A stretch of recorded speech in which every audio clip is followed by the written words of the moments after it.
My husband, Joseph Coleman, falls from the third floor, shatters both legs, and even injures what men fear losing most. I don't rush him to the nearest hospital. Instead, I drive him to a hospital 2,000 miles away. In my previous life, Joseph jumped on purpose so the hospital intern he dotes on, Kimberly Parker, could secure a permanent spot by operating on him. He refused the capable surgeons nearby and insisted I take him to the hospital where Kimberly works, just so she can treat him. I turned him down because Kimberly is an untrained intern who got in through connections and has no surgical experience. Joseph had slapped me hard across the face. I just want to use my injury to help Kim go permanent. Why are you being so petty? He was dead set on Kimberly treating him. I worried the delay would ruin his legs, so I asked his mother, Diane Lowe, to talk sense into him. But what I never expected was Kimberly jumping from the hospital building when she failed her probation. Meanwhile, Joseph is treated in time, and both legs are spared. On the day he's discharged, I come smiling to take him home, but he runs me down with his car and kills me as I collapse on the floor, choking on blood. I ask him why. He looks at me like I'm something stuck to his shoe. If you hadn't stopped me from helping Kimberly go permanent, she never would have died. When I open my eyes again, I'm back on the day Joseph falls and breaks his legs. Chapter Nora, why are you just standing there? My leg is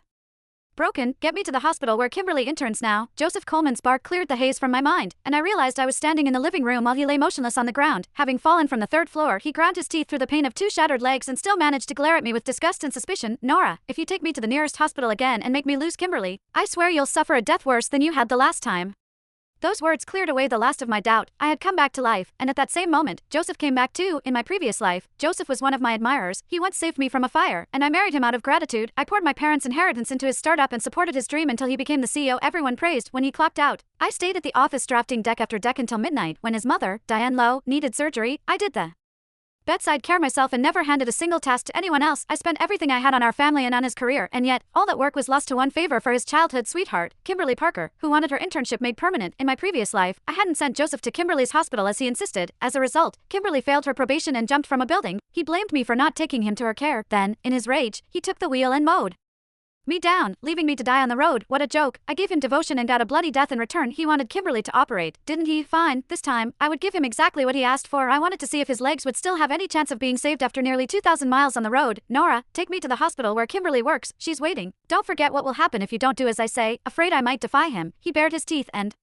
snarled like a cornered dog. Just then, Diane walked out of the house and saw how badly off Joseph was. Have you lost your mind? The hospital where Kimberly works is almost 2,000 miles away. By the time you get there, your legs will be beyond saving. No way. Nora, take him to the nearest hospital right now. I kept my cold smile to myself, masking it with a worried face as I looked at her. But he insists on going there. Don't listen to him. We all know Kimberly's just an intern.